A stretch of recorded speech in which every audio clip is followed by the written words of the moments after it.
천지의 주자가 되시는 하나님의 말씀을 피조물이 불순종하는 것은 죄 중에 큰 죄요, 씻을 수 없는 또한 실수인 것을 말씀을 통해서 다시 한번 확인하게 됩니다. 하나님께서는 우리의 외적인 현상이나 종교적인 활동보다도 그 행동 속에 담겨진 우리 마음의 중심을 감찰하시는 분이라는 사실을 다시 한번 확인하게 됩니다. 오늘 말씀을 통해서 다시 한번 우리의 정체성을 확립하게 하시고 하나님 앞에서라는 명제 속에서 우리의 남은 생애를 부단히 말씀의 인도와 다스림을 받는 자로 살아가는 일에 큰 진보가 있게 하시고 경계의 말씀으로 삼을 수 있도록 도와주시옵소서. 예수님의 이름으로 기도드립니다. 아멘. 오늘 이 말씀에 근거해서 살필 이런 내용은 사무엘상 13장, 14장, 15장을 함께 묶어서 다루려고 합니다. 그리고 이 세 장에 나와 있는 이런 주제를 사울의 실정이라는 이런 제목으로 잡아봤습니다. 사울의 실정. 잘못된 이 통치권의 발휘라는 것이겠죠. 사울의 실정. 잘못된 정치라는 얘기입니다.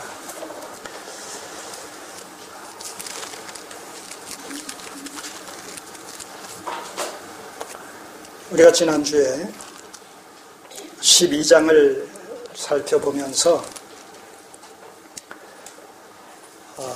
11장에서 암몬과의 전쟁을 통해서 사울을 명실상부한 이스라엘의 왕으로 옹립을 했고, 여러분들이 13장을 보시면 13장 1절 이하를 보시면 사울이 왕이 될 때에 40세라 그가 이스라엘을 다스린 지 2년에 이런 그 내용이 소개되는 것을 통해서 13장은 본격적으로 사울을 중심으로 한 왕정 이런 그 체제가 출범을 한 사실을 우리에게 보여줍니다. 자, 그런 의미에서 12장의 내용을 어떻게 우리가 지난주에 살펴봤습니까? 이제 새롭게 사사시대에서 왕정시대로 넘어왔고, 이제 왕정이 본격적으로 출범을 이미 한 이런 그 상황 속에서 사무엘은 이스라엘 백성들에게 지난 과거를 회고하게 합니다. 다시 말해서 아브라함 언약에 근거해서 이스라엘 백성들이 애굽에서 430년 동안 종살이 하다가 모세와 아론의 이런 지도를 받으면서 출애굽을 하게 되고 홍해를 마른 땅같이 건너가게 하시고 광야의 삶을 먹을 것과 입을 것을 주시면서 저들의 생명을 하나님께서 친히 보존해 가시는 가운데 많은 이런 이방 나라들과의 전쟁 또 저들의 공격 앞에서도 하나님께서 눈동자와 같이 지켜 보호해 주시고 그렇게 해서 마침내 요단강을 홍해같이 건너서 가나안 땅에 입성을 하게 되고 가나안 땅에서도 하나님께서 친히 성전을 거룩한 하나님의 전쟁을 앞서 치러주심으로 말미암아 하나하나 가나안 땅을 정복하는 가운데 이제 여기까지 왔다. 이런 과거를 회고시키는 이유가 어디 있느냐라고 했을 때 이스라엘이 이제 왕정제도로 말미암아 사울이 왕으로 이렇게 뽑혔지만 그러나 이스라엘의 정체성은 신정왕국이다. 이스라엘의 참 왕은 하나님이시다. 그런 의미에서 인간 왕은 하나님의 왕권과 통치권을 대리적으로 수행하는 자에 불과하다. 그렇기 때문에 철저히 하나님의 말씀에 순종하는 것을 근본으로 삼아서 하나님의 나라로서의 자태를 만방에 현시하며 제사장 나라로서의 이런 사명과 책임을 다해야 된다. 바로 이러한 내용들을 지금 고취시키는 거죠. 때문에 하나님의 나라란 신정 왕국의 정체성에 있어서 하나님의 백성들은 참 왕이신 하나님의 말씀에 철저하게 순종하는 것을, 그 말씀을 신앙의 근거로 삼고 또 삶의 지침으로 삼아서 그 말씀의 인도와 다스림을 받을 때에 비로소 하나님의 백성으로서의 정체성을 확립할 수 있다. 이것을 강력히 시사합니다. 자, 그러기 때문에 13장, 14장, 15장, 이제 16장에서는 다윗이 등장합니다. 그렇기 때문에 13, 14, 15장을 사울과 연관시켜서 사울과 관련되어진 이런 내용으로서 또 사건으로서 이제 여러분들에게 묶어서 소개를 하는 겁니다.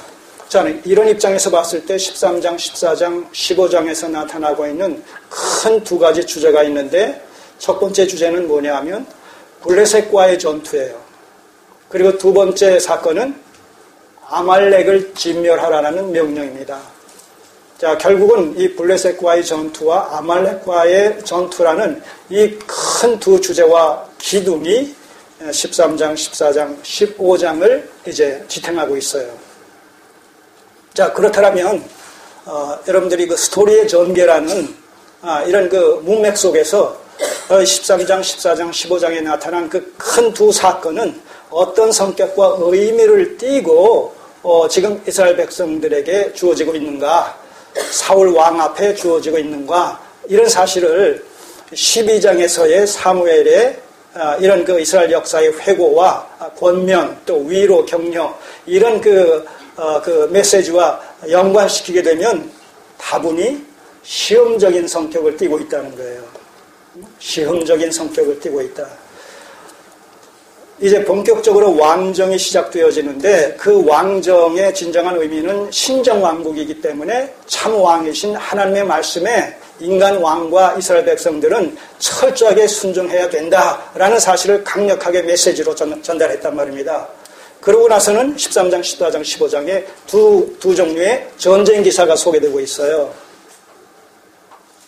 자, 이런 그 스토리의 전개와 이런 배열은 바로 사울과 이스라엘 백성들이 본격적으로 왕정 체제의 출범과 관련해서 신정 왕국으로서의 하나님의 말씀 앞에 저들이 어떻게 반응하느냐, 이것을 보시기를 원했다는 것이죠. 그런 의미에서 시험적인 성격을 띠고 있다라고 제가 지금 말씀을 드리는 거예요. 자, 그러니까 여기서 순종을 통해서 승리해야 되지 않겠습니까? 근데 결론부터 얘기하면 어떻게 됐어요? 여러분들이 다 아시는 대로 이 두 사건에서 하나님의 의도와 빗나갔단 말입니다. 사울은 총체적인 관점에서 불순종했단 말입니다. 그래서 결과가 어떻게 됩니까? 너의 왕위가 길지 못할 것이다. 오히려 하나님께서 빼앗아서 하나님의 마음에 합한 다른 사람에게 주실 것을 갖다가 확증시킨단 말입니다. 그러면서 16장에서 뭐가 나와요? 다윗의 기름 붓는 사건이 나온단 말입니다. 자, 이렇게 이 성경의 어떤 역사라는 것은 하나의 그 목표를 가지고 궁극적인 주제를 가지고 계속해서 점진적으로 전개되어지는 하나의 계시사다. 그래서 이 목표와 이런 그 줄기를 바르게 붙잡으면서 전체와 부분과의 관계를 잘 조합을 하면서 조화와 균형을 이루어 나갈 때에 성경에 계시된 하나님의 본의를 바르게 알 수 있단 말입니다. 특별히 우리가 두 번째 주제인 아말렉과의 전쟁 기사 속에서 하나님께서는 사무엘을 통해 가지고 아말렉을 갖다가 아말렉 족속을 진멸하라는 거예요. 근데 그 진멸하라는 표현 속에 남녀노소 짐승을 불문하고 다 죽이려는 거예요. 자, 이런 기사들을 불신자들이 보거나 또는 이 자유주의 어떤 신학자들 관점에서 봤을 때는 그런 것들을 그냥 문자적으로 해석해서 구약의 하나님은 아주 폭력적인 하나님이요, 신약의 하나님은 사랑의 하나님, 용서의 하나님이다. 이렇게 해서 구약의 하나님과 신약의 하나님을 별개의 하나님으로 이렇게 보는 그런 경향성이 있지 않습니까? 그래서 그런 하나님이라면 안 믿겠다. 신약의 하나님이라면 믿을 수 있을지 모르지만 구약의 하나님 같으면 그걸 어떻게 두렵고 떨려서 무서워서 믿을 수가 있겠는가. 그런 이야기들을 일반적으로 한단 말입니다. 그런데 신구약의 하나님이 같습니까? 다릅니까? 다르죠. 아니, 같죠.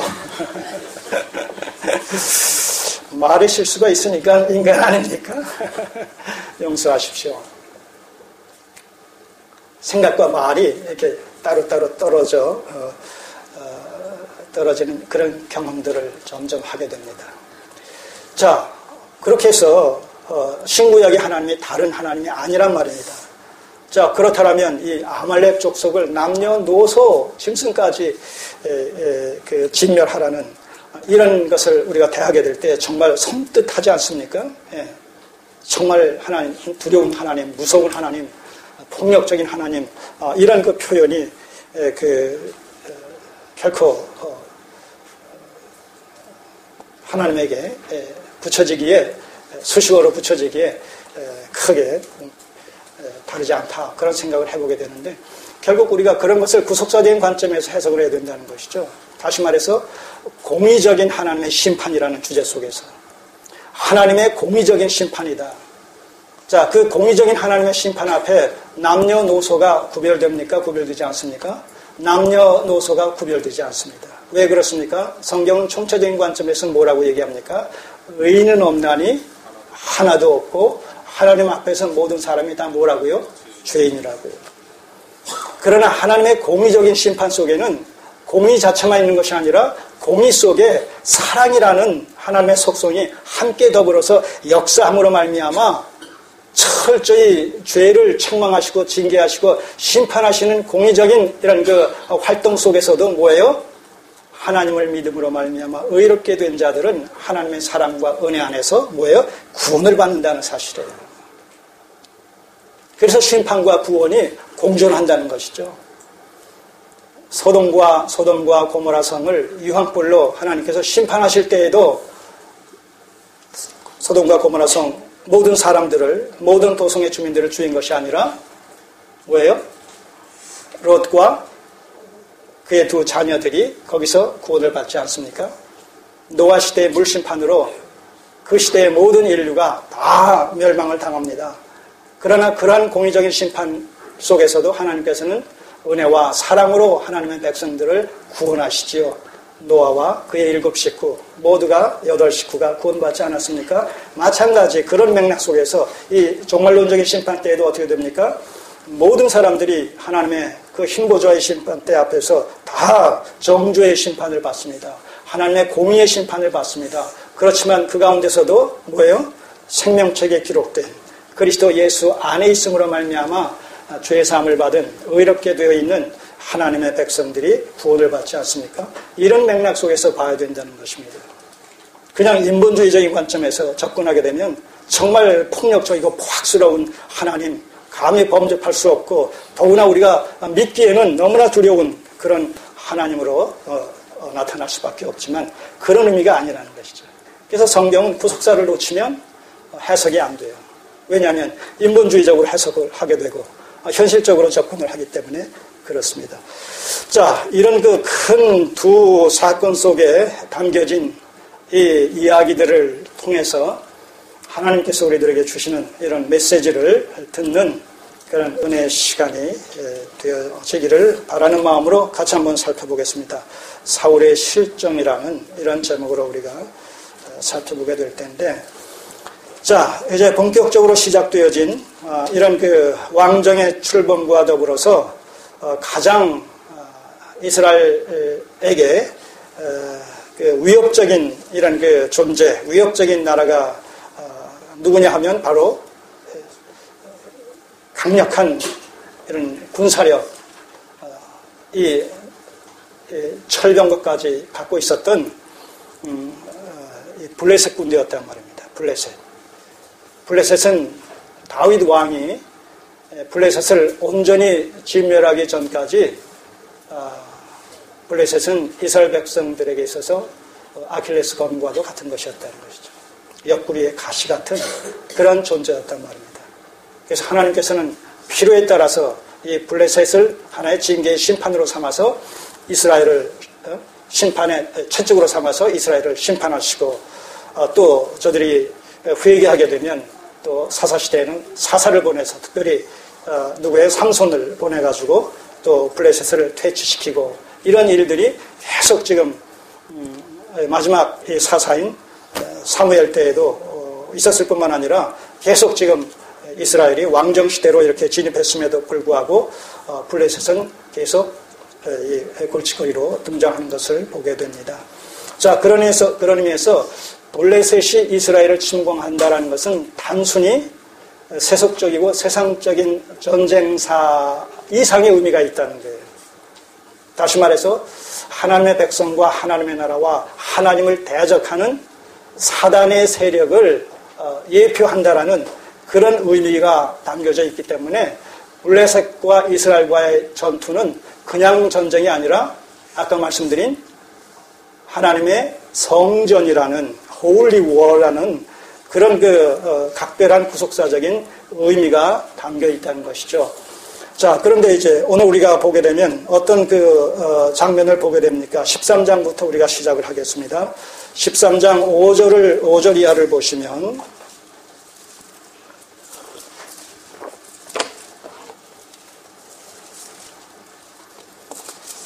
첫 번째 이 사울의 이 불순종이라는 그런 주제와 관련해서 블레셋과의 전투가 중심 내용으로 등장을 합니다. 블레셋 사람이 이스라엘과 싸우려 하여 모였는데 병거가 3만이요 마병이 6천이요 백성은 해변에 모래같이 많더라.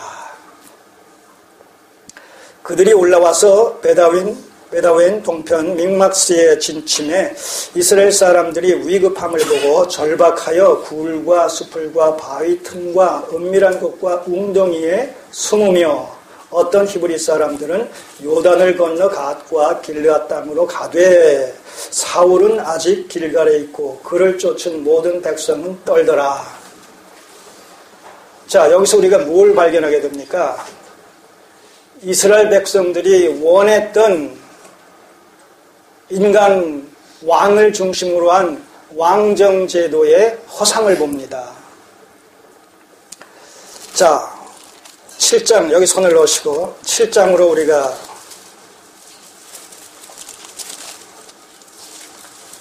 (8장으로) 가면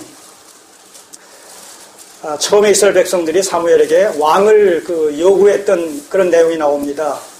그때 이스라엘이 강력하게 사무엘에게 이스라엘에게 왕을 달라, 왕정이라는 제도를 우리가 출범시키자.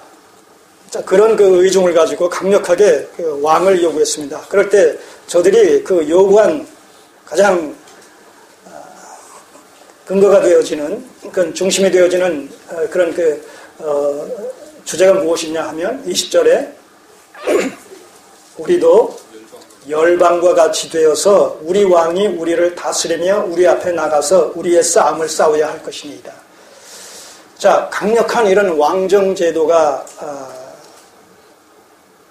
정비가 되면 그 왕이 앞장서서 적군들과 싸워 승리해 줌으로 말미암아 전쟁을 승리로 이끌어 줌으로 말미암아 그 백성들과 그 나라는 항상 평화와 안녕이 보장되어질 수 있을 것을 기대했었다는 것이죠. 사실 이것 자체도 모순인 것이 뭐냐면 바로 사무엘이 그러기 때문에 과거 역사를 돌이켜서 회고시키면서 하나님께서 이스라엘의 참 왕으로서 이스라엘을 다스리시는 가운데 한 번이라도 진전쟁이 있습니까? 예.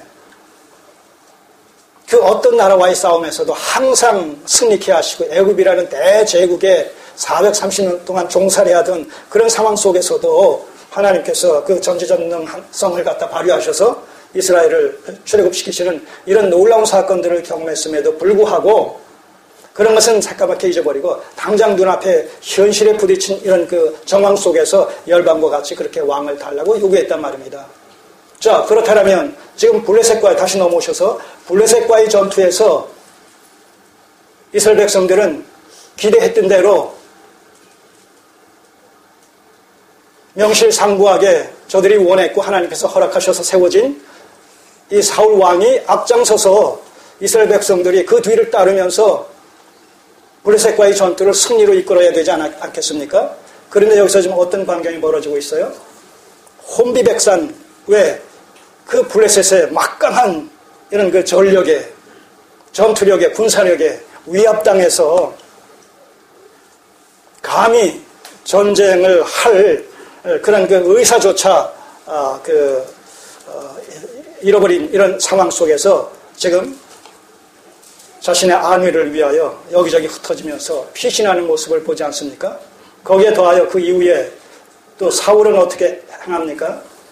8절을 보시면 사울이 사무엘의 정한 기한대로 이레를 기다리되 아마 사전에 약조가 있었던 모양이에요. 일주일 후에 만나자.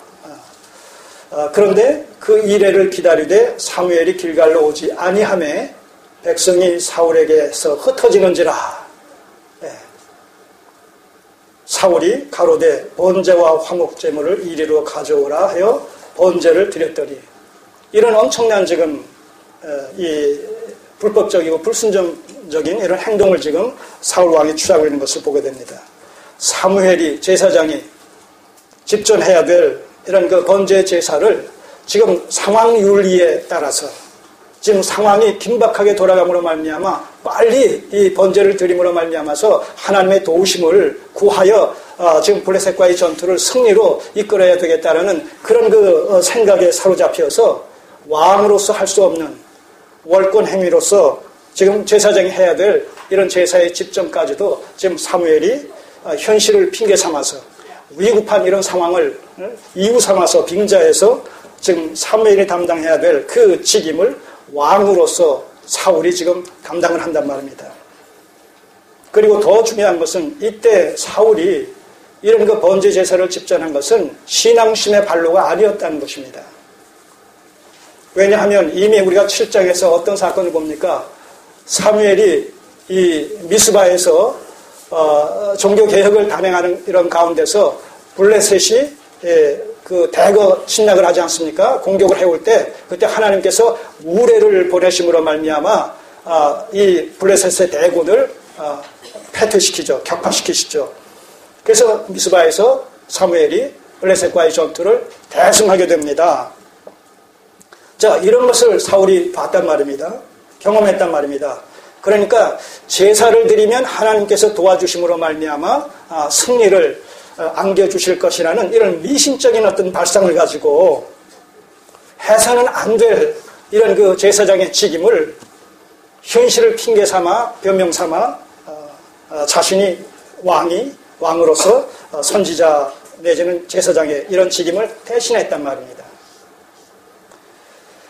자, 그러자 이제 사무엘이 왔단 말입니다. 그러자 사무엘이 왔어요. 자, 이런 것을 보면 아까 제가 맨 처음에 13장, 14장, 15장이 12장의 근거에서 하나의 시험적인 성격을 띠고 있다라고 했는데 이 사무엘이 한 발자국 늦게 온 것도 다분히 시험적인 사울이 이러한 그 위기의 상황 속에서 어떻게 처신하는가 하는 것을 보기 위한 시험적 성격이 다분히 담겨 있다라는 사실을 아주 우리가 배제할 수가 없다는 거예요.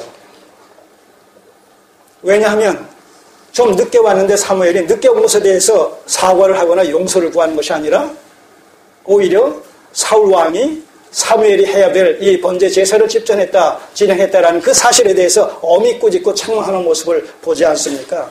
자, 이런 사건을 통해서 우리가 인간적인 어떤 그 윤리도덕적 관점보다 하나님의 법도를 지키는 것이 더 우선되어져야 된다는 사실을 여기서도 우리가 발견하게 됩니다.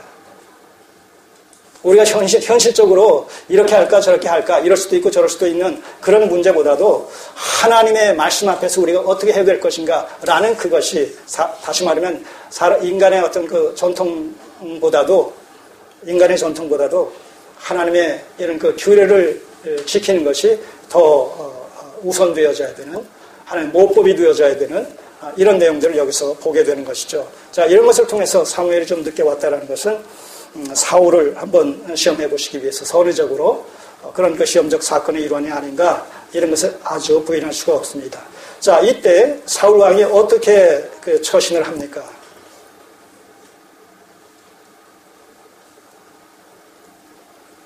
자, 9절을 보시면 사울이 가로되 번제와 화목제물을 이리로 가져오라 하여 번제를 드렸더니 번제 드리기를 필하자 사무엘이 온지라. 사울이 나가 맞으면 무난함에 사무엘이 가로되 왕의 행한 것이 무엇이뇨? 자, 이렇게 사무엘이 물었어요. 사울이 가로되 백성은 나에게서 흩어지고, 여기서 이 사무엘이 변명하는 것을 봅니다. 여기서 그냥 잘못했습니다.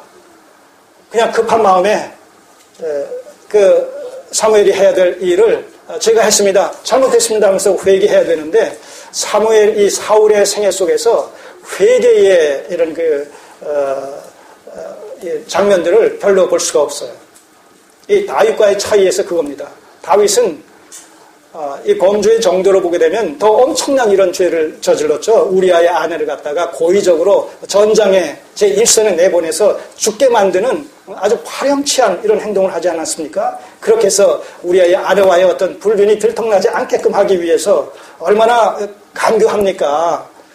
참 있을 수 없고 하나님의 왕에 합한 이런 왕이란 다윗이 그런 행동을 했다는 것이 우리가 상식적으로는 참 이해하기 힘든데도 불구하고 그런 사건들이 성경에 기록되고 있습니다. 그리고 나단 선지자에 의해서 그런 사실들이 하나의 비유적인 표현을 통해서 지적될 때 어떻게 됐습니까? 그냥 그 자리에서 꼬꾸라지는 거 아니겠어요? 잘못했습니다, 하나님. 잘못했습니다, 하나님. 바로 이 부분이 사울에게서 발견되지 않는다는 거예요. 여러분, 우리는 다 피차 연약합니다. 실수할 수 있어요. 하나님께서 우리의 성정을 너무나 잘 아십니다. 중요한 것은 자백하는 거란 말입니다. 회개하는 거란 말입니다. 또 반복해서 그런 실수를 하더라도 안 하겠습니다 하면서 또 돌아서는 거란 말입니다. 그러나 또 우리는 또 실수하죠. 그래서 하나님의 은혜로 말미암아 우리가 산다라는 고백을 할 수밖에 없는 겁니다. 자, 이 사울은 사무엘의 지적에 첫 번째로 백성들이 자꾸 흩어진다는 거예요. 전쟁을 하기 위해서 모였는데 이 전쟁도 하기 전에 블레셋 군대의 그 막강한 이런 군사력 앞에서 자기의 생명을 부지하기 위해서 흩어지게 되니 급한 마음에 그냥 이 번제를 내가 드릴 수밖에 없었다. 그리고 두 번째 이유가 뭐예요? 당신은 정한 날에 안에 오지 아니하고, 당신이 빨리 왔으면 또 번제를 드렸을 텐데 오시지 않으니까 이럴 수밖에 없지 않느냐. 자, 그런 그 상황을 앞세워서 자기를 합리화시키는, 변명과 합리화를 시키는 이런 그 모습을 보게 된단 말입니다. 자, 세 번째는 블레셋 사람은 믹마스에 모였음을 내가 보았으므로, 이제 점점 가까이 다가온단 말입니다. 길가를 향해서. 그러니까 이런 상황 속에서, 이런 열악한 상황 속에서 내가 행한 행위는 불가피했다. 이런 책임 회피와 자기 변명으로 일관을 한단 말이죠. 여기서 회개와 자백과 용서를 구하는 그런 마음은 전혀 없다는 거예요. 자, 우리가 왕이 되기 전에 사울을 어떤 인간성의 소유자로 우리가 한번 정리를 해봤었습니까?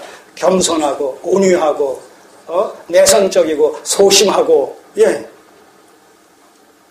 정말 왕으로서 가져야 될 긍정적인 이런 성품을 나름대로 가진 자로 우리가 그렇게 평가를 했단 말입니다.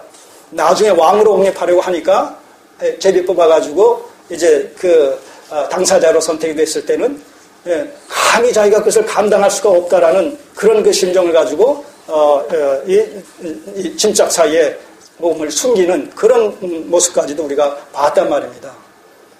그런데 정작 왕이 되고 보니까 지금 어떻게 돼요? 예, 막 월권을 하는 거예요, 지금. 하나님의 말씀에 불순종하면서 현실을, 어떤 상황을 앞세워서 변명과 책임 회피로 일관하면서 그럴 수밖에 없었다. 다른 선택의 여지가 없지 않습니까? 전쟁을 해야 될 텐데 자꾸 사람들이 빠지고 흩어지니까 어떡합니까? 그렇게 해서라도 그렇게 전쟁을 수행해야 되지 않겠습니까? 그런 가운데 번제를 드렸다는 거예요. 신앙심도 없으면서 미신적인 기복적인 이런 심정을 가지고 과거에 몇 년 전에 이 사무엘이 그 블레셋 군과의 싸움에서 그 번제를 드리고 앞에서 진두지휘하는 가운데 하나님께서 우레를 보내가지고 블레셋 대군을 패배시킨 그런 것을 기억하면서 그렇게 번제를 드리면 하나님께서 도와주시겠지라는 미신적인 생각, 신앙심도 없으면서 말씀에 불순종하면서 직무를 월권하면서 그러나 지적받음에 있어서 전혀 그런 그 회개의 기미가, 자성의 기미가 없었단 말이죠. 그 다음 보세요.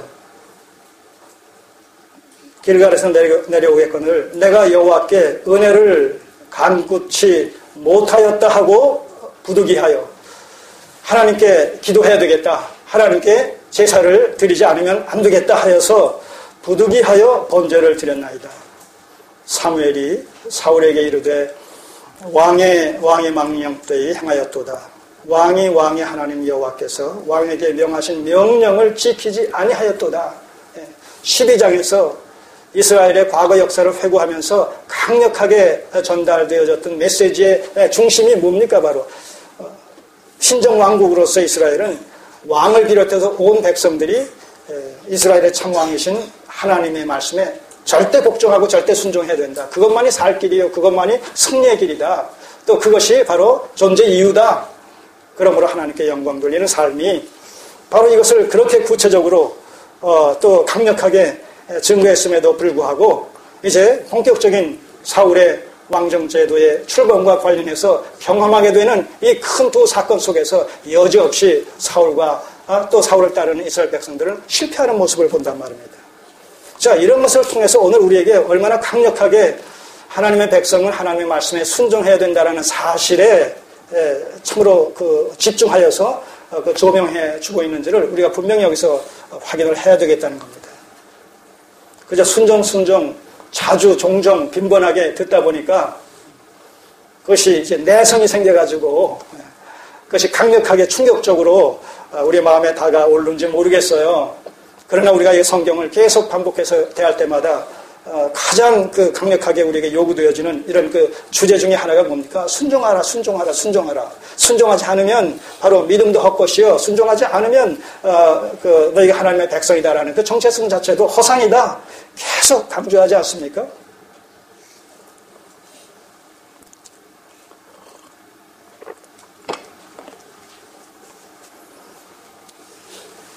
하나님의 말씀의 본의가 날마다 희귀해져 갑니다. 약화되어져 갑니다. 하나님의 말씀은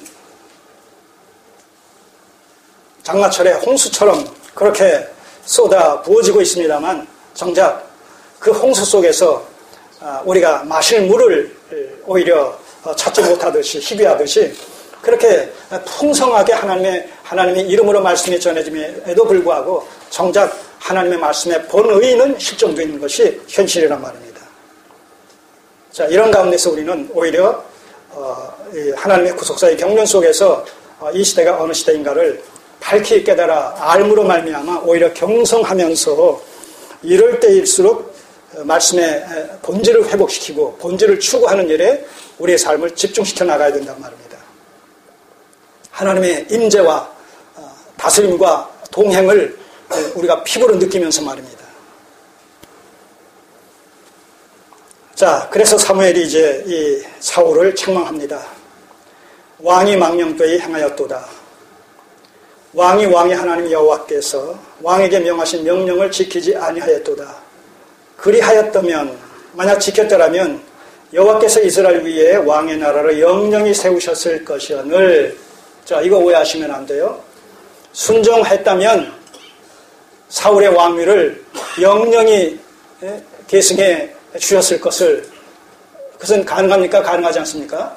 가능하지 않습니다. 왜냐하면 이스라엘의 왕위의 계승이라는 것은 이미 하나님께서 어느 지파를 정하셨다고요?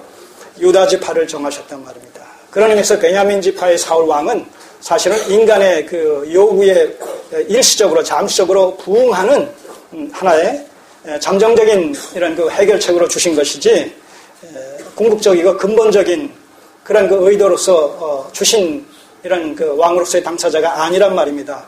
그렇기 때문에 여기서 이 표현은 오히려 사울이 불순종함으로 말미암아 사울의 왕위가 오래 지속되어지지 못할 것이다라는 사실을 우회적으로 강조해서 말씀하고 있는 표현이란 말입니다.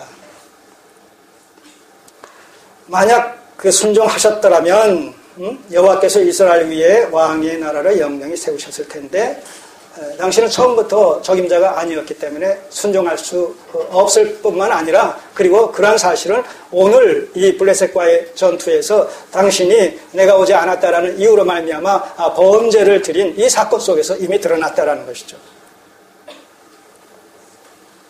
참 두려운 말씀입니다. 이 순종과 불순종의 이 문제를 하나님께서 얼마나 심각하게 다루고 계신지 오늘 우리가 하나님의 백성이다라는 사실을 내가 아무리 부르짖는다 손칠지라도 우리에게서 하나님의 말씀의 원리를 쫓는 실제적인 삶이 뒷받침되어지지 않는다라면 우리의 모든 그 정체성과 우리의 삶은 결국 하나님 앞에서 거짓과 위선과 형식 이상 아무것도 아니지 않겠습니까? 이런 사실에 대해서 우리가 심각하게 자성을 해보면서 자기를 돌아봐야 된다는 것이죠.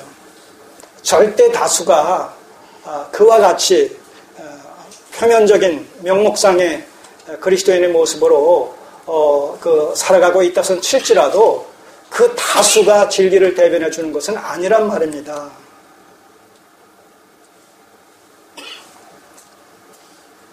많고 적건 간에 누가 하나님의 말씀의 편에 서서 그 말씀을 신앙과 생명의 도리로 붙잡고 살아가고 있느냐? 거기에 하나님께서는 초점을 맞추시고 또 최후의 날에 바로 그 말씀의 근거에서 심판의 이런 향방이 갈라진다라는 사실을 우리가 염두에 둘 때 우리가 이 평소에 계속 이렇게 하나님의 말씀 앞에서 교훈해 주시는 이런 내용들을 우리가 심각하게 마음판에 새겨야 된다는 것이죠. 자주 듣는다고 해서 반복해서 듣는다고 해서 내성이 생긴 것처럼 그저 유야무야 또 오늘도 그렇게 말씀하시겠지 지난주에도 그랬고 그리고 또 다음 주에도 그러시겠지 뭐 그런 생각으로 무의미하게 심각하지 않게 평범하게 받아들이게 되면 그것이 바로 올무가 되어질 수 있다는 거예요. 우리는 끊임없이 긴장 가운데서 우리의 삶을, 우리의 신앙적 삶을 전개시켜 나가야 된다는 것이죠. 왜 긴장 가운데서요? 사실 우리가 처해 있는 이 영적인 현실이라는 것이 어떤 상황입니까? 정사와 권세와 이 어둠의 세상 주관자들과 하늘에 있는 악한 영들과의 대치관계 속에 있다라고 에베소서 6장 12절 이하에서 얘기하고 있지 않습니까? 다시 말해서 영적인 싸움 속에 싸움의 그 한복판에 우리가 지금 서 있다는 것이죠.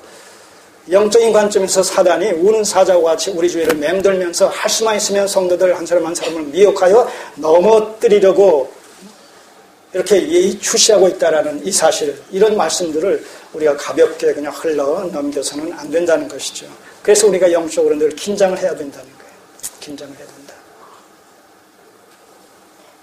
자, 그러면서 어떤 충격적인 이런 그 메시지를 전합니까? 사무엘이 여호와께서 이스라엘 위에 왕의 나라를 영영히 세우셨을 것이오늘 지금은 왕의 나라가 길지 못할 것이라. 여호와께서 왕에게 명하신 바를 왕이 지키지 아니하였으므로 여호와께서 그 마음에 맞는 사람을 구하여 그 백성의 지도자를 삼으셨느니라 하고, 이미 하나님의 마음에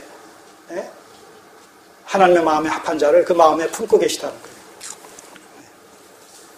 그리고 지금 이 범죄 사건을 통해서 이미 하나님의 마음이 당신에게서 떠나셨다. 하나님의 마음은 당신 이외에 다른 사람을 이미 그 마음 속에 품고 계시고 생각하고 계시다. 자, 이렇게 참 슬픈 비극적인 이런 메시지를 사울에게 전합니다. 다시 한번 우리는 이 사건을 통해서 하나님의 이 백성으로서의 삶의 특징이라는 것은 우리의 왕이신 하나님의 말씀의 원리를 쫓는 삶에 우리의 모든 이런 관심과 모든 삶을 집중시켜야 되겠다는 사실을 다시 한번 우리가 정립할 필요가 있다는 것이죠. 다시 한번 로마서 10장 2절 3절의 말씀이 생각납니다. 무슨 내용이에요? 너희가 하나님께 열심히 있으나 지식을 쫓은 것이 아니라 하나님의 의의를 모르고 자기 의의를 세우려고 힘써 하나님의 의의에 복종치 아니하였느니라. 열심히 중요한 것이 아니라는 것이죠. 겉으로 드러나는 열심이라는 것은 항상 마음에 품은 생각의 외적인 하나의 표출이다. 마음에 품은 보이지 않는 생각이 외적으로 구체적으로 나타난 이런 그 하나의 현상이 이게 행동이다. 그러니까 이것이 일치되어야 되는데 마음에 품은 생각 자체가 지금 엉뚱한 생각을 갖고 있고 잘못된 생각을 왜곡되어진 이런 생각을 갖고 있다라면 여기서부터 잘못된 행동, 왜곡된 이런 그 현상이 빚어질 수밖에 없지 않겠습니까? 그래서 중요한 것은 겉에 드러난 것이 아니라 그런 행동을 유발시킨 그 마음에 품은 생각, 그 본질, 그게 중요한 것이라는 거예요. 그것을 우리가 바른 이런 그 진리에 접촉된 데서부터 나와지는 그런 것으로서 행동이어야 된다는 것이죠. 그런 것으로서 열심이어야 된다는 것입니다. 자, 이런 걸 생각하면 현대교회 속에서 얼마나 많은 사람들이 자기 기만에 빠져서 자기 도취에 빠져서 하나님의 진리의 말씀에 바르게 접촉된 데서부터 나와야 될 행동이 바르게 접촉되지 않음으로 말미암아 빗나간 행동으로 표출되어진 이런 기독교적 신앙의 모습들이 지금 뭐예요? 팽배되어 있다는 거, 만연되어 있다는 것이죠. 자, 이런 것들이 보이십니까? 그런 것들이 느껴지십니까? 그럴 때 우리는 자신을 돌아보게 되지 않습니까? 성찰하게 되지 않습니까? 혹여라도 나에게도 우리에게도 그런 부분이 없지 않은 것인지.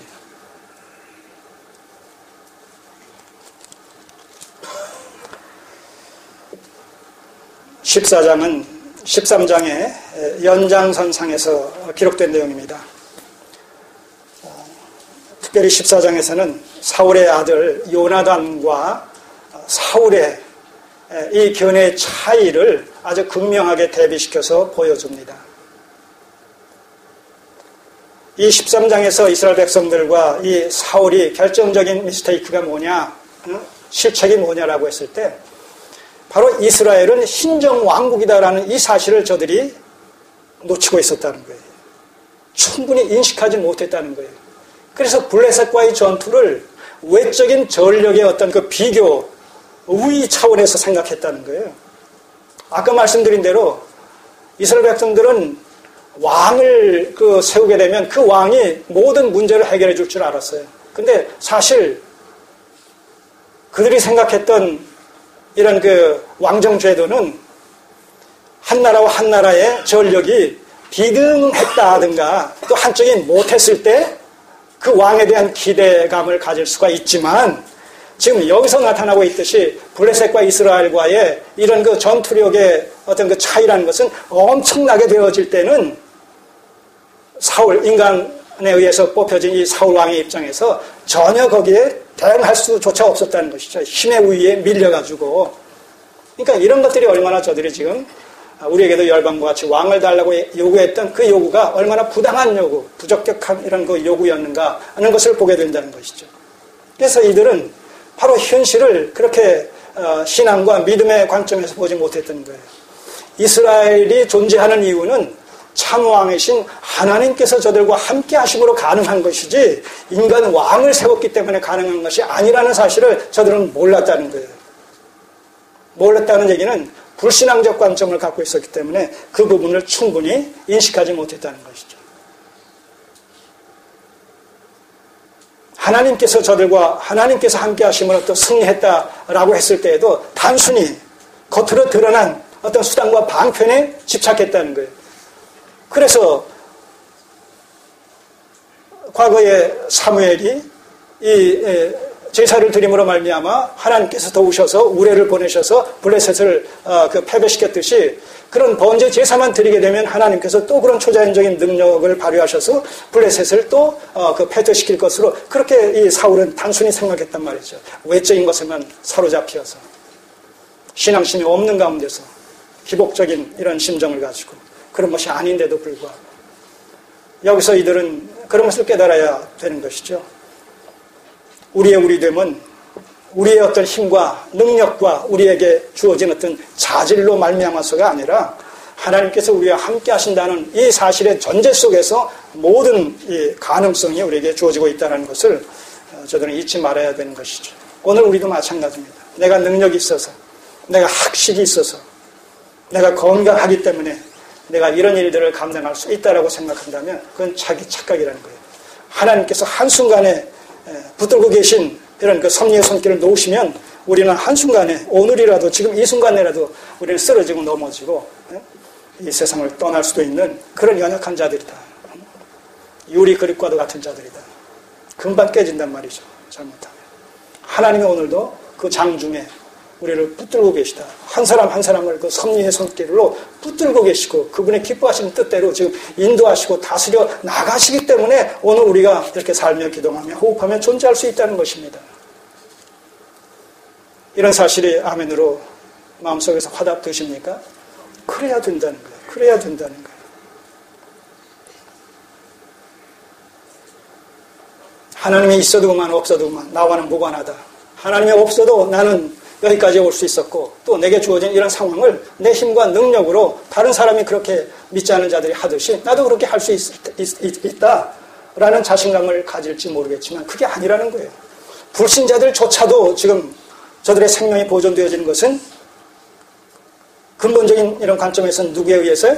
하나님의 일반 은총 안에서. 왜냐하면 지금도 불신자들에게도 저 태양의 빛은 비추고 있고 눈이 그들에게도 내리고 비가 그들에게도 내리고 성도의 밭에도 불신자의 밭에도 하나님께서 똑같이 비를 내려주시고 똑같이 빛을 비추어 주신단 말입니다. 이런 하나님의 일반 은총 안에서 불신자도 신자와 더불어서 함께 지금 생명을 보존해 나가고 있는 것입니다. 하나님께서 없으시면 저 태양이 없으면 우리가 생육과 어떤 발육에 있어서 결실에 있어서 많은 이런 지장을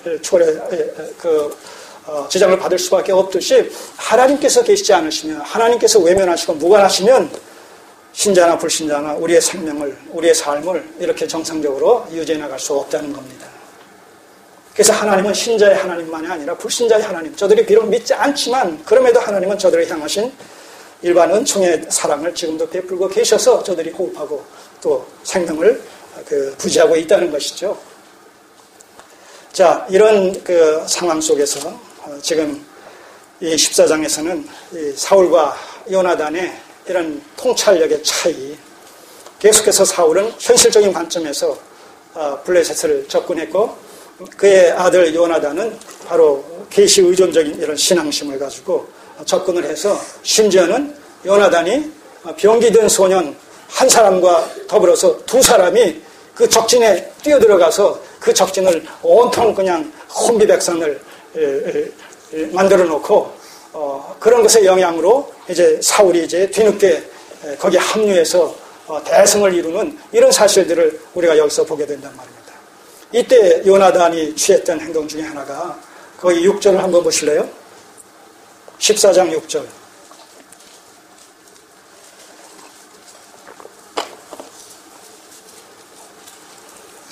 요나단이 자기 병기된 소년에게 이르되 우리가 이 할례 없는 자들의 부대에게로 건너가자. 여호와께서 우리를 위하여 일하실까 하노라. 여호와의 구원은 사람의 많고 적음에 달리지 아니하였느니라. 예. 바로 이 할례 없는 자들이라는 이 표현, 이건 언약적 표현입니다. 예. 상대적으로 지금 자신은 어떤 자들이라고요? 할례받은 민족이요. 그것은 곧 아브라함의 후손들이요. 곧 아브라함 언약의 자손들이다라는 얘기예요.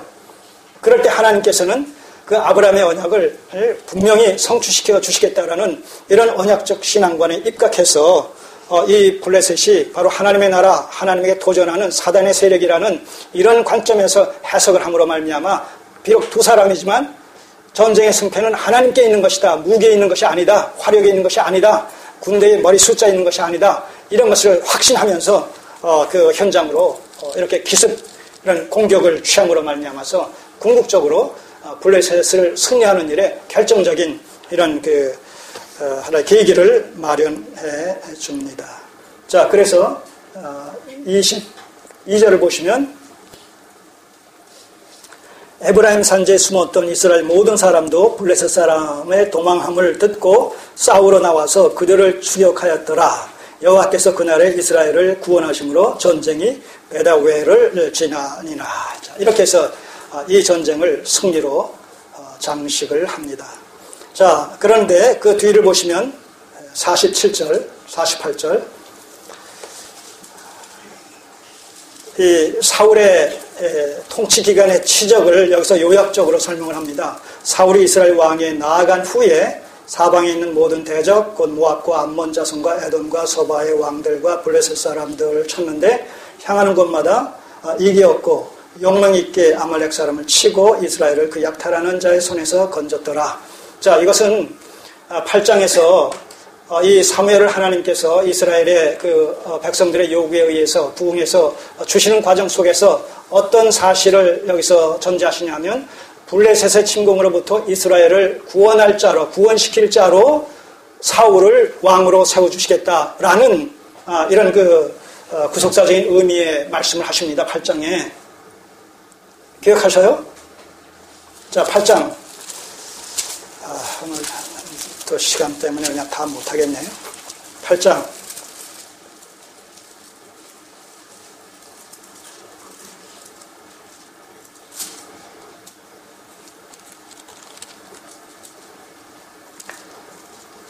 아, 9장입니다. 예, 9장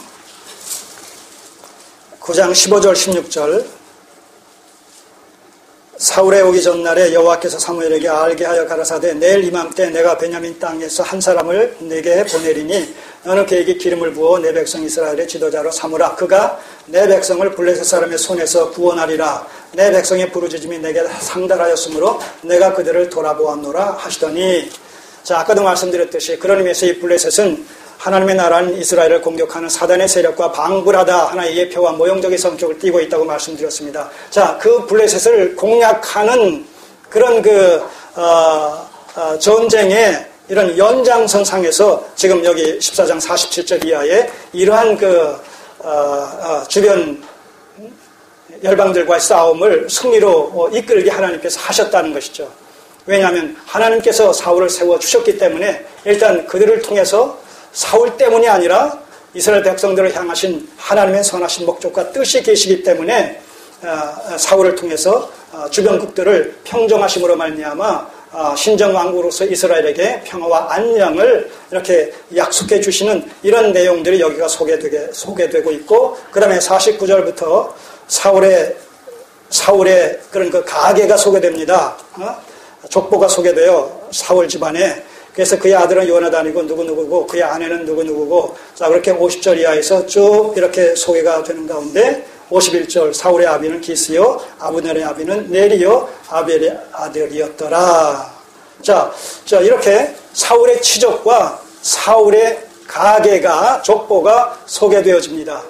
자, 우리가 이미 배워서 알고 있듯이 구약의 역사 속에서 족보의 소개는, 족보의 기록은 어떤 구속사적인 의미가 있다고 해 많이 있지만 가장 대표적인 것이 지금까지의 구속사가 일단락되어지고 이제 새로운 계시 시대가 지금 열리게 된다라는 것을 갖다가 시사하는 의미로서 족보를 사용하고 있다. 기억나십니까? 자, 그러니까 지금 뭐예요, 지금? 이렇게 사울의 치적을 정리하고 그의 족보를 소개하는 것을 통해서 이제 사울의 시대는 지나가고 새로운 하나님의 마음에 합하는 왕 다윗의 시대를 예고하는 그런 의미가 여기 담겨 있단 말입니다. 그래서 성경은 다 거기 문맥 속에 스토리가 있어요. 스토리가. 이 스토리를 놓치게 되면 완전히 자기 소견에 좋을 대로 해석을 하게 된단 말이죠.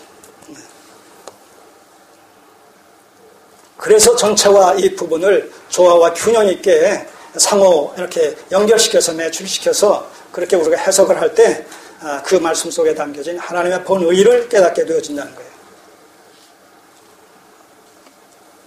한 10분 더 해서 마칠까요? 아니면 그냥 마칠까요? 오늘 한 거 한 10분만 더 해서 마칩시다, 그냥. 예. 자, 그렇게 해서 이제 블레셋과의 전투는 이렇게 해서 일단락이 되어지고, 그 전투 속에서 나타난 이런 그 내용들을 통해서 우리에게 주시는 이런 메시지들을 우리가 정리를 해봤습니다. 다시 한번, 하나님의 말씀에 순종하는 것은 그리스도인들에게 있어서 이건 하나의 관건이다. 핵심적인 관건이다. 우리가 그냥 믿습니다. 말로 부르짖고 또 주일날 모이는 날 우리 함께 참석해서 일정한 이런 그 시간 왔습니다. 피차간에 눈도장 찍고 하나님 앞에 예배 드리고 헌금 드리고 서로 인사하고 애찬 나누고 돌아가면 끝나는 것이 아니라 그런 모든 우리의 기독교적인 활동과 기독교적인 삶의 하나의 그 발원지가 우리의 마음인데 그 마음 속에 하나님과의 어떤 관계를 맺고 있느냐 이 사실을 분명히 우리가 정립하고 있어야 된다는 것이죠. 그렇게 해서 우리의 외적으로 나타나는 이런 행위라는 것은 내적으로 하나님과 관계를 맺고 있는 이 정상적인 관계 속에서부터 나와지는 지극히 자연스럽고 또 그렇기 때문에 또 지극히 당위적인 그런 하나의 명제로서 우리의 삶이 그 신앙적 삶이 표출되어야 된다는 거예요.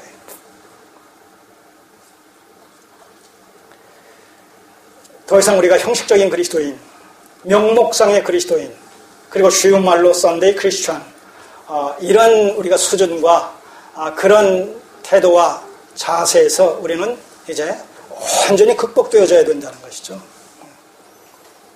이제 조만간 주님께서 오늘이라도 내일이라도 오실 수 있는 이런 임박한 주님의 재림의 시대를 우리가 맞이하고 있고 살아가는 자들로서 우리가 아직도 정말 유화적인 이런 수준에 머물러서 주님의 재림과는 상관없는 종말론적인 그런 그 심판과는 상관없는 그런 그 옛사람적인 이런 사고와 수준에서의 삶을 살아간다라면 아니 되겠다는 겁니다. 왜? 때가 오래이므로 하나님의 구원의 때가 가까이 왔으므로 이제 주님을 만나야 될 때가 가까웠으므로 이 땅의 삶을 정리하고 하나님의 나라로 돌아가야 될 본향으로 돌아가야 할 때가 가까웠으므로 우리가 현실과 자기중심적인 그런 그 가치관에 입각해서 살았던 모든 옛사람과 관련되어진 그런 부분들을 다 정리하자는 것이죠. 성경은 그런 것을 어떻게 비유적으로 설명합니까? 구습을 쫓던 옛사람의 행실을 벗고 심령으로 새롭게 되어 하나님을 따라 의와 진리의 거룩함으로 지으심을 받은 새 사람을 입자. 옛 것을 벗고 새 옷을 입자. 이런 표현을 합니다. 그럴 때가 충분히 됐다는 것이죠. 자, 15장에서는 이제 아말렉 진멸 사건을 얘기합니다. 아말렉 진멸 사건. 자, 2절 보세요. 만군의 여호와가 이같이 말씀하시기를 아말렉이 이스라엘에게 행한 일, 애굽에서 나올 때 길에서 대적한 일, 출애굽기 17장에서 나오죠. 르비딤에서 한창 그 연약함에 빠져있는, 피곤에 빠져있는 저들을 아말렉이 침공합니다. 그리고 거기서 전쟁이 일어납니다. 그러나 거기서 하나님의 도우심으로 말미암아서 승리를 하게 되죠. 여기서도 이 아말렉을 사단의 세력으로 간주합니다. 그렇게 해서 하나님께서는 아말렉 족속들을 갖다가 완전히 진멸할 것을 거기서도 그렇게 말씀을 하는데 그 연장선상에서 지금 이 사울 왕에게 그 얘기를 하는 거예요. 아말렉을 쳐서 그들의 모든 소유를 남기지 말고 진멸하되 남녀와 소아와 젖먹이는 아이와 우양과 약대와 나귀를 죽이라 하셨나이다. 얼마나 참혹합니까? 얼마나 포악한 그런 그 명령입니까? 자비란 전혀 우리가 엿볼 수 없는 그런 그 잔인무도한 어떤 그런 느낌까지 들지 않습니까? 예. 자, 그러나 결과는 어떻게 됐어요? 결과는 9절을 보시면 사울과 백성이 아각은 아말렉 왕이에요. 그 양과 모든 좋은 것을 남기고 진멸키를 즐겨 아니하고 가치 없고 낮은 것은 진멸하니라. 예. 이 선택적으로 순종을 했다는 거예요. 온전한 순종이 아니라 선택적인 순종. 근데 그 선택적인 순종에서 그 선택적인 것은 뭐예요? 순종을 했지만 자기의 유익을 위한 것들, 자기에게 필요한 것들을 남기고 나머지는 다 진멸했다. 그리고 남긴 이유는 왜 남겼냐고 했을 때 뭐라고 얘기해요? 하나님께 제물로 바치기 위해서. 제물로 바치기 위해서. 자, 12절을 보세요. 21절. 다만 백성이 그 마땅히 멸할 것 중에서 가장 좋은 것으로 길갈에서 당신 하나님 여호와께 제사하려고 양과 소를 취하였나이다. 자, 하나님의 이름을 걸어놓고 실상은 자기의 욕심을 충족시키려는 자기 기만적인 행동. 여기서 우리는 사울에게서 그것을 본다는 거예요. 자기 마음에 좋은 것을 다 남겨놓고 아각도 살려줬다라고 했을 때 그 아각으로부터 얼마나 이제 많은 보상을 받게 되겠습니까? 자, 그런 지극히 인간적인 욕심이 하나님께 다 바칠 것이다라는 이런 그 미명하에 감춰지고 있단 말입니다. 오늘 이 현대교회 속에서 많은 목회자들이 소위 성전 건축이라는 이 사건을 평생 목회의 목표로 삼고 그 일을 추진하는 경우가 참 많습니다. 여러 가지 어려움이 있음에도 불구하고 성전 건축에 참여하게 될 때 많은 하나님으로부터의 어떤 복을 보장받을 수 있다는 사실을 캐치프레이를 걸어놓는단 말입니다. 그렇기 때문에 허리띠를 졸라매서라도 이 성전을 건축하는 일에 우리가 정성을 쏟아붓게 되면, 다섯을 쏟아붓게 되면 정말 50배, 100배, 30배, 50배, 60배, 100배의 그런 그 보상을 받을 수 있다. 복을 받을 수 있다. 자, 이런 맥락 속에서 성전 건축을 독려합니다. 근데 실제로 그렇게 해서 성전이 건축되어졌다. 여벌한 듯한 이런 그 건물이 지어졌다라고 했을 때 그것은 곧 뭐가 됩니까? 뭐와 직결됩니까? 겉으로는 하나님께 영광 그렇게 부르짖습니다. 근데 현실적으로는 그것이 그 목회자의 목회적 성공의 하나의 증거물이 되어지는 거예요.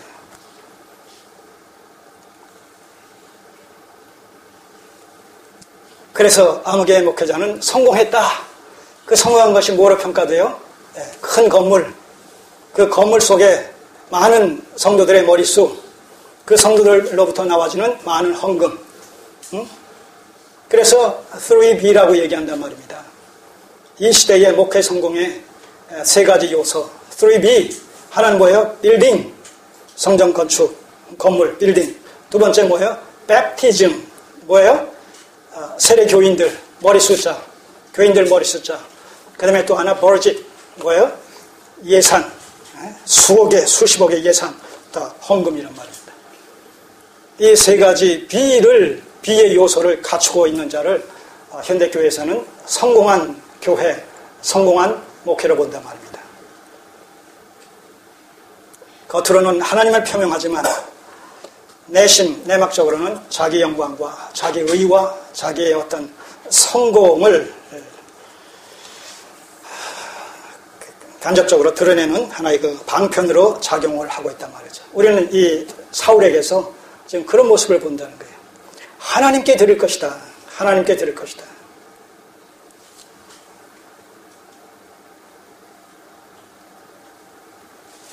자, 19절을 보세요. 그런 행위에 대해서 사무엘이 어떻게 평가하는가? 어찌하여 왕이 여호와의 목소리를 청종치 아니하고 탈취하기에만 급하여 여호와의 악하게 여기시는 것을 행하나이까? 탈취했다는 거예요. 하나님의 것을 하나님께 드린다고 아니라는 것이죠. 하나님의 것을 오히려 탈취했다. 착복했다는 거예요. 착복했다. 여러분, 오늘 우리에게서 이런 요소들이 크고 작은 이런 요소들이 얼마든지 있을 수 있어요. 겉으로는 하나님의 이름, 하나님의 영광을 내세웁니다.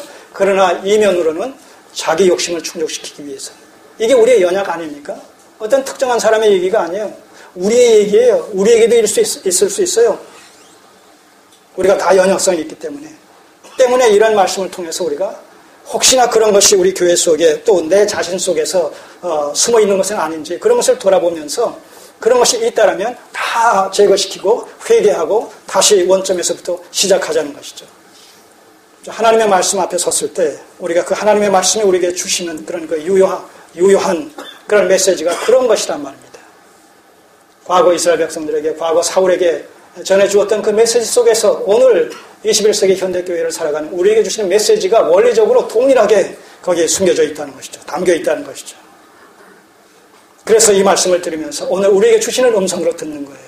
자, 그렇게 해서 결과적으로 어떻게 결론을 맺습니까? 사무엘이 22절에 사무엘이 가로되 여호와께서 번제와 다른 제사를 그 목소리를 순종하는 것을 좋아하심같이 좋아하시겠나이까? 뭐가 더 우선이라는 거예요?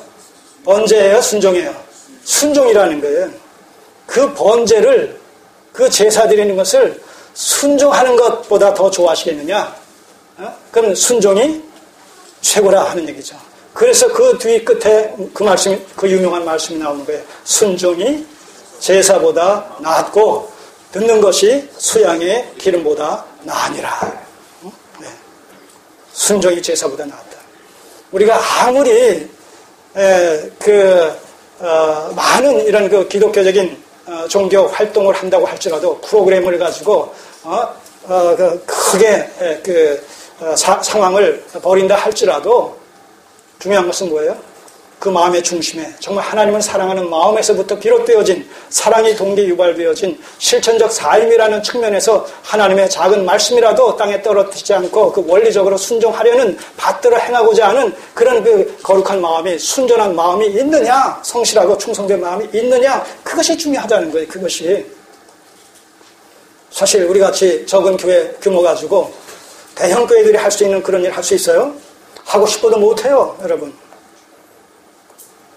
그러나 적기 때문에 우리는 큰 것으로 그 대외적인 어떤 활동을 할 수 없어도 우리의 마음의 중심을 온전히 하나님께 드려서 예배드리는 일에와 우리가 서로를 돌아보는 일에와 자 이런 일에는 집중할 수 있어요, 없어요? 할 수 있지 않겠습니까? 상대적으로.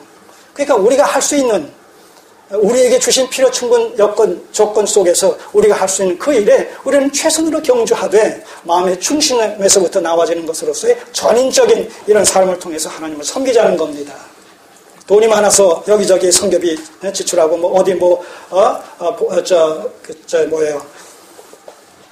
뭐죠? 그런 게?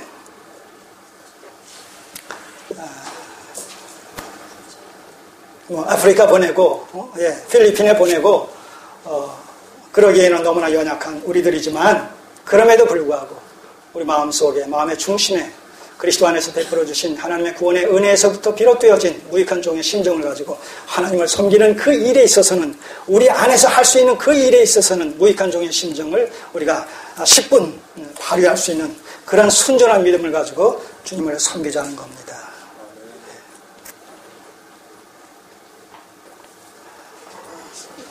마지막 34절을 보세요. 이에 사무엘은 라마로 가고 사울은 사울 기브아 본집으로 올라가니 여기서 사무엘과 사울이 이제 결별을 합니다. 다시는 만나지를 않습니다. 그것이 뭐예요? 그것이 무엇을 의미하겠어요? 이제 사울의 시대는 앞으로도 사울은 계속해서 더 많은 기간 동안 왕노릇 할 겁니다. 다윗이 명실상부하게 차기 왕으로 등극하기까지 이제 사울은 계속 이런 그 왕의 자리에 있을 겁니다. 그러나 여기서 사무엘과 사울이 결별했다라는 것으로 말미암아 이제 사울은 긍정적인 의미에서가 아니라 부정적인 의미에서 그의 왕위를 마감하게 될 것이다 라는 메시지를 우리가 간접적으로 받게 되는 것이죠. 사울을 다시 가서 보지 아니하였으니 이는 그가 사울을 위하여 슬퍼함이었고 미운정 고운정 다 들지 않았습니까? 그러나 결과는 미운정 고운정이 들어도 유종의 미를 거두는 것으로서 그렇게 끝난다라면 발명되는데 미운정 고운정 들었다가 이제 비극적으로 끝날 수밖에 없는, 하나님께서 내치시는 것으로서 그 폐위되어질 수밖에 없는 그의 미래를 바라보게 될 때에 그를 세우는 일에 1등 공신이었던 사무엘의 심정에서는 결코 즐거울 수가 없는 것이지요. 자, 그런 의미에서 사울을 다시 가서 보지 아니하였으니 이는 그가 사울을 위하여 슬퍼함이었고, 얼마나 안타까운 마음을 갖고 있었으면 다시 가서 그를 볼 수가 없다. 그의 결국을 알기 때문에 여호와께서는 사울로 이스라엘 왕 삼으신 것을 후회하셨더라. 예. 여러분, 하나님께서 후회하셨대요. 물론 이것을 하나님께서 후회하셨다는 말을 문자적으로 그대로 이해하시면 안 되고, 예. 하나님의 심정을, 인간의 심정을 대신해서 표현하고 있는 것이죠. 예. 인간들의 요구에 의해서 세워 주셨지만 하나님의 마음에 합한 왕은 아니었지만 그래도 하나님께서는 잘 하기를 원하셔서 그를 물심양면으로 도와주심으로 말미암아 우리가 아까 거기 14장 마지막에서 봤듯이 그렇게 사울의 이런 그 치적, 여러 긍정적인 이런 그 치적을 우리가 평가할 수 있음에도 불구하고 그의 결국은 하나님께서 후회하시는 그런 삶으로 마감되어졌다는 사실은 오늘 우리에게 숙연함을 안겨다 주지 않습니까? 오늘 우리 각자의 삶을 하나님께서 평가하실 때에 사울로 이스라엘 왕 삼으신 것을 후회하셨다. 아무개로 하나님의 백성 삼으신 것을 후회하셨다. 제가 하나님 앞에 하나님께 후회하는 그런 마음을 안겨드리는 자로 나의 삶을 이 땅에서 살다가 마쳤다면 되겠습니까? 자, 여러분, 지금 이 순간까지 하나님께 후회하심의 대상으로 살아왔을지라도 혹여 지금 이 순간에 이 말씀을 듣는 이후부터 후회가 아니라 기쁨과 즐거움과 웃음을 안겨드릴 수 있는 그런 성도의 삶으로 바꾸겠다라는 이런 그 결심과 각오를 가지고 이제 연말과 더불어서 그 모든 부정적인 것들 다 우리가 청소를 하고 휴지통에 넣어버리고 이제 새로운 결심과 각오로서 내년 1년은 하나님을 계속해서 기쁘시게 즐겁게 만족스럽게 해드리는 일에 우리의 삶을 다 집중하겠다라는 그런 심정으로 이 한 해를 마감했으면 좋겠습니다. 물론 그러한 것들이 우리의 힘과 능으로 됩니까? 안 됩니다.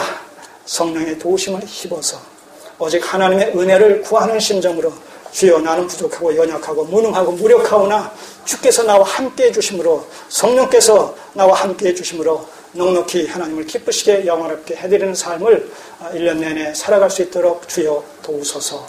이런 심정이 오늘 이 말씀을 통해서 우리 모두의 가슴 속에 가득 넘치는 그런 은혜 시간이 되셨으면 좋겠습니다. 기도드리겠습니다.